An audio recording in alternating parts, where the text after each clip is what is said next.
setiap daripada kita mempunyai kuasa untuk membeli dan tidak membeli produk yang menyokong Israel. Kebanyakan produk yang menyokong Israel ni, kalau dulu daripada US dengan Amerika, US dengan Israel, tapi sekarang ni dah ada dekat negara New Zealand, dekat dekat Australia, ada macam-macam. Jadi produk-produk ni kita selalu beli dekat kedai ni tanpa berfikir. Benda ni biasa ambil. Okey, contoh jenama Maggi. Ada siapa lagi tak guna Maggi? Okey, boycott. Tapi produk lain, adakah kita yakin, seyakin-yakinnya produk ni tak perlu boycott? Dia nak buat.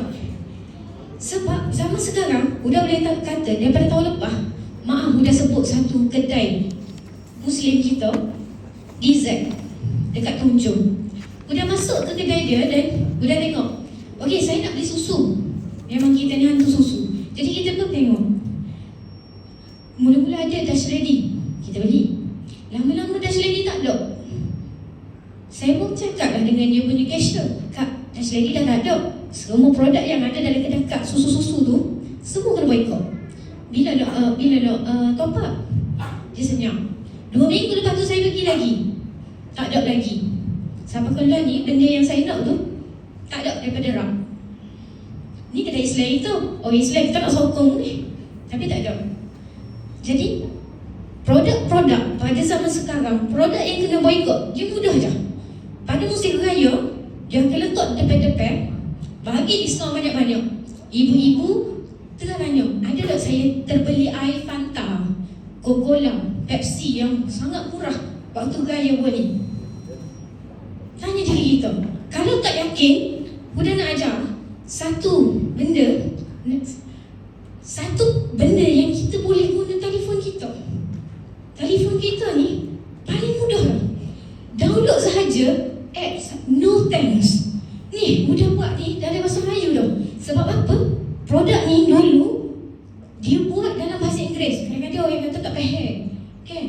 Jadi produk No Thanks ni dia dah bina dalam banyak bahasa, dan tinggal apa yang kita kena buat. Bila kita nak beli, kita pergi, kan, belakang produk tu ada barcode, kita scan je. Bila scan, dia akan keluar produk ini selamat buat masa sekarang, ataupun dia akan keluar warna merah No Thanks, produk ini dalam senarai boycott. Dan sebagaimana kita kita nak boycott dengan ilmu, betul tak? Dengan fakta. Maka kita pun boleh tekan situ, buka bukti.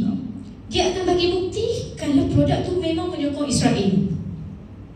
Senang sahaja zaman sekarang ni. Jadi ustaz-ustaz, cuba take note sikit-sikit. Apps, aplikasi No Thanks boleh download dekat Google Play, supaya masyarakat yang mendengar tu, anak-anak buah tu, boleh download dan guna benda tu. Dan yang paling penting, Huda nak ayat, proses normalisasi yang Huda sebut tadi adalah Huda nak para asatizah ni boleh bagi tahu kepada jemaah yang mungkin owner kedai, supaya tidak meletakkan lagi produk yang kena boycott di hadapan. Sebab itu adalah satu proses marketing, pemasaran. Sama juga macam siapa pergi dekat kedai miso, biasa dia akan letak apa jenama paling depan?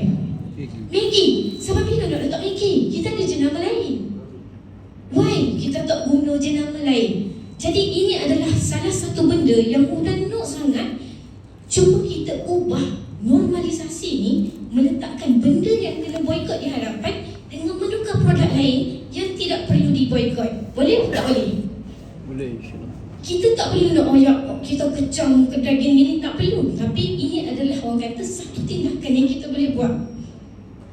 Kalau pekedai tak beli, atau pekedai beli tapi letak belakang, yang tak perlu diboycott tu di hadapan, itu adalah proses kita menyokong produk yang tidak boycott.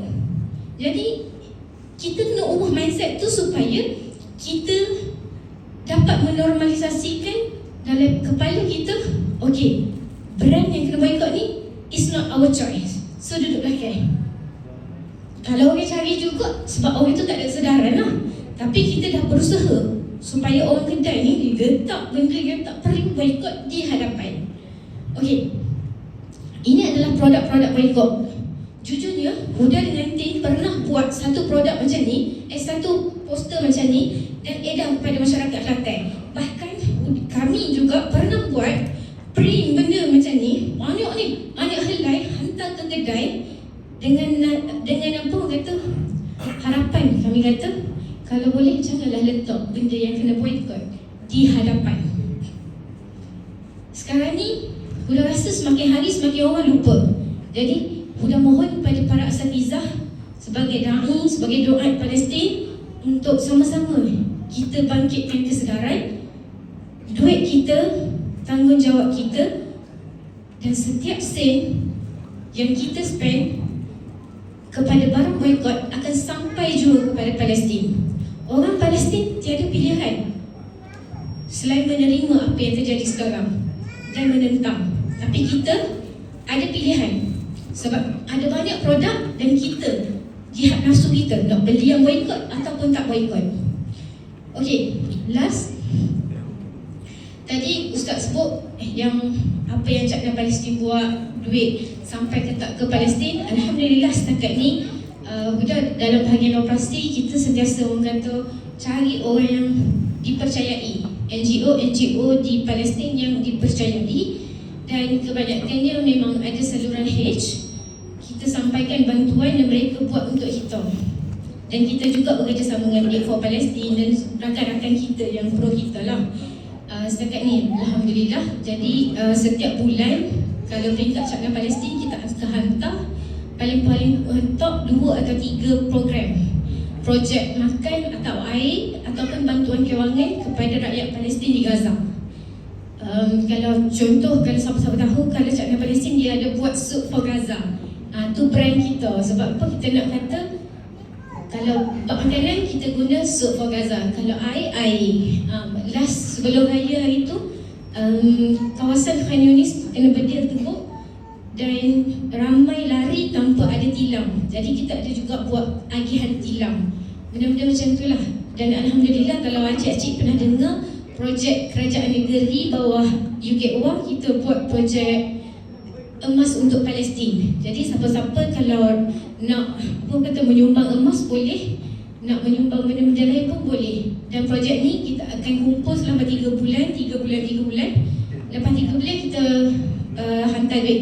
Lepas 3 bulan kita hantar duit. Dan insyaAllah lah dalam masa terdekat kita akan meeting lagi untuk bincang next projek untuk dibuat dekat Palestin. Okey, ada lagi kami?